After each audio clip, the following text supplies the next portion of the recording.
question is this is a great day for Iowa State players, coaches, fans.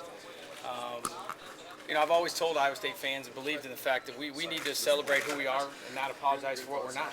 And I think in a small way we were penalized because we live in a small town. To the credit of the presidents, the athletic directors, at some point, we all understand the magnitude of football and TV has in our sport. But at the same time, when you look at what the student athletes have done in this league, day in, day out, someone obviously took a step back and said we can keep this going, and why change the best league in the country? And we're lucky to be a part of it, and certainly I think what Dr. Joffrey and Jamie have done, you need great leaders at tough times, and certainly this is as tough a time as I've been in Iowa State.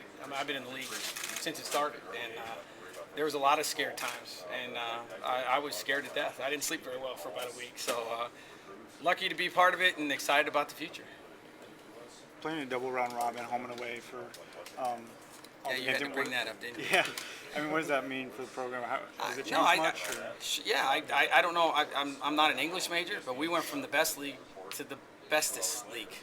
I don't know how that works. I mean, I know that's bad grammar, but that's a fact. I mean, I think Colorado and Nebraska are great schools, but they have not historically been great women's basketball. I mean, Nebraska had a great year this year, but historically they've not been at the top. So you're going to play possibly 18 games and literally against schools that are in the top 25 every year, if not higher. So, but that's all part of it. And certainly, if that's what the ADs decide to play 18 games, then we'll look forward to doing it. And certainly, it gives our fans a chance to see all these people in our building at Hilton every single year, instead of Texas every other year, Oklahoma every other year. You get to see those people, and that's what our fans want to do. And we have to be able to recruit kids and coach them to play at that level. So it makes it a lot harder, but certainly I'd rather have that than the alternative that could happen. Do you get concerned about the direction of college sports? Because, again, it seems to get away from maybe the best interest of a student athlete. It's all about the greenback.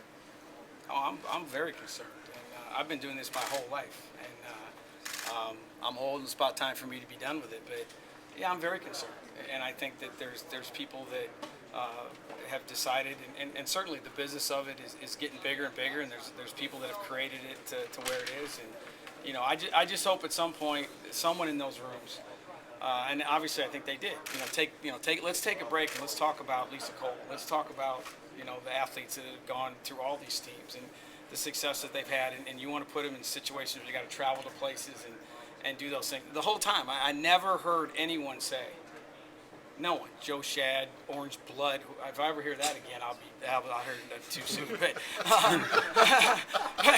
But I never heard anyone say, what are we doing in the Big 12 to benefit the student athletes? I never heard it. It was TV, it was conference, it was this, it was that. And at some point, I know I'm not naive enough to know this isn't big business, but someone's got to take a stand and say, look, we can make money, a lot of money, and still consider the most important thing. Because if you didn't have the student athletes, we don't have jobs, and there are no TV contracts, and it does bother me, and it scares me to death. I mean, I say certain things, and my kids look at me like, Dad, you're just getting old. I am getting old, but it doesn't make it wrong either. So I hope today, at least puts some things in perspective that we can move ahead and do some things for the kids, and certainly to be a part of the Big 12 allows our players and student athletes to be a part of something really special. And that's what they come here for.